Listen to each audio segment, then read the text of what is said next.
माझं सांगणं असेल, कधीतरी त्या म्हाताऱ्या बापाजवळ जायचं आणि त्या म्हाताऱ्या बापाला म्हणायचं, बाबा जेवला का? ऐका ऐका, कीर्तनाला आलेल्या माझ्या मायबापांनो, कीर्तनाला आलेल्या सुनांनो, तुम्ही माहेरी जाता, दिवाळीच्या रक्षाबंधनच्या सणाला जाता, तुम्ही बापाची काळजी घेता, बापाला विचारता बाबा बरं वाटतं का? बापाला येताना 200-300 रुपये हातामध्ये देऊन येता. कीर्तनाला आलेल्या सुनांनो येता की नाही?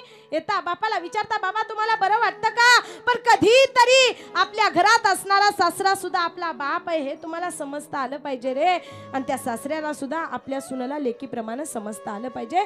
जशी सुनानं पण कधीतरी त्या सासऱ्याला म्हटलं पाहिजे, मामा तुम्हाला पैसे पाहिजेत का, म्हणून न मागता कधीतरी पैसे देता आले पाहिजेत. ऐका ऐका, त्या बापाला 100 रुपये दिले ना, अरे त्या बापाचं काही सुपावानी मोठं होतं.